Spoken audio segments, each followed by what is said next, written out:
me is garden writer and designer Paige Dickey, who is going to share some tips today on how you can care for your summer garden. Paige, welcome. Thank you, Pam. You designed this beautiful garden. How do you think it's looking? I think it's looking fantastic. We're lucky we've had all the rain, and now we have wonderful sunshine, and the tomatoes and the strawberries and everything is flourishing. It's looking great. This is the North Salem Community Garden that was built last year, and this is the first year, full-fledged year that it's gotten going. I was walking around and I was thinking this is a great opportunity to ask you some things that sometimes concern people, especially myself. Some of the lettuce, it looks beautiful, but some is bolting. You see little stalks coming up. What do you do? Can you still eat that lettuce? You can until it starts to be bitter. And once it starts to be bitter, you really have to pull it.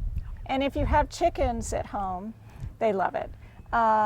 The heat makes the lettuce bolt, and eventually it's not edible.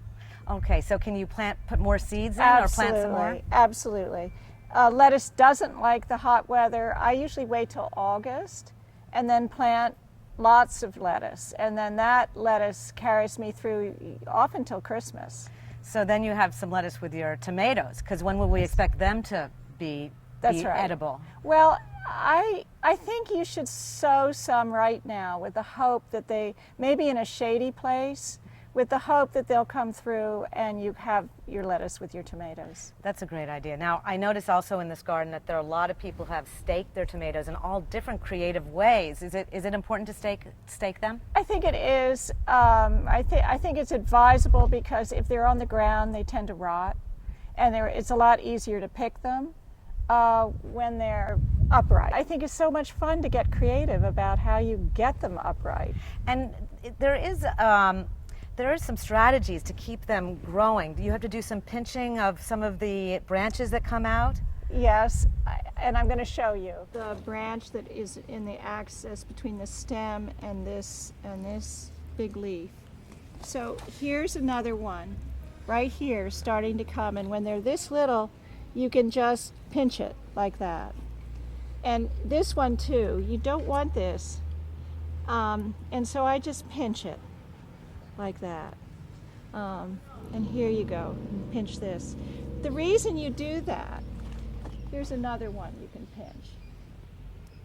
The reason you do that is you don't want too many branches fruiting, because it actually lessens the amount of fruit you're going to have. But by keeping the branching a little more confined, more energy is created to make fruit, and that's what you want with that. Okay, they're looking really good, but with all this rain, sometimes they get waterlogged? Have you seen that, or like tomato end rot? Tomatoes love lots of water. They love that. They love water and sun. The only thing you have to worry about is blight, and I don't see any blight here. That's great.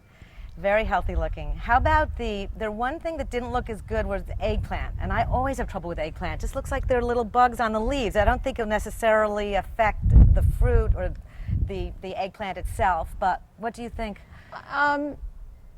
The whole Brassica family is a problem for me anyway, because they do get all sorts of bugs, caterpillars, beetles, and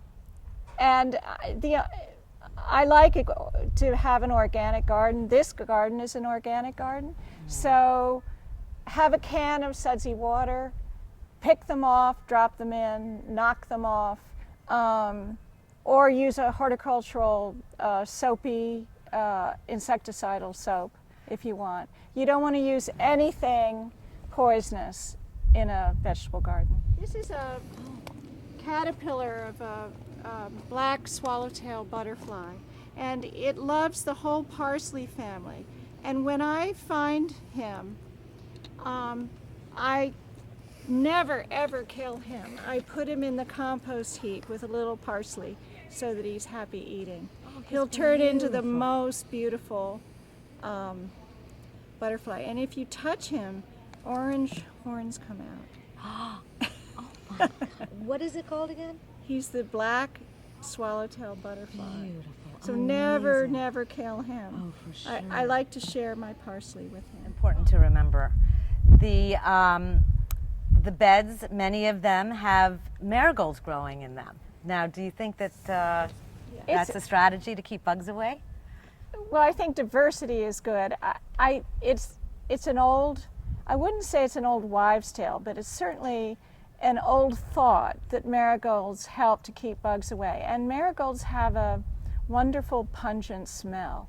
And so I think it's possible that they do, and they're pretty at the same time. They look great. Now, some people have some other types of flowers and perennials in their beds. What should people be doing now to keep up their plant material?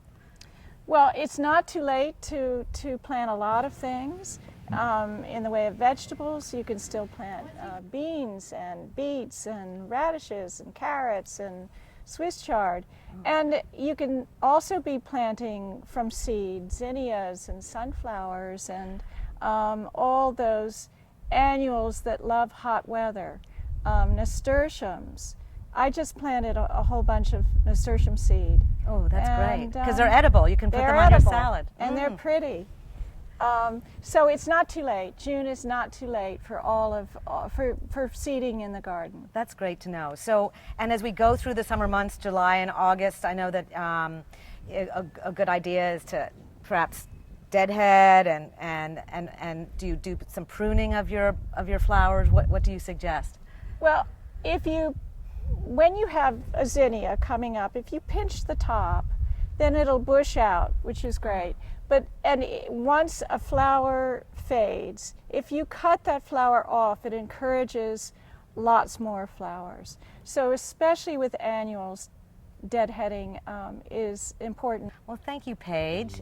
If you have more questions for Paige, you can find her at pagedickey.com. She's also on Instagram. This is a project of the Ruth Keeler Memorial Library, where you can find lots of good resources on gardening.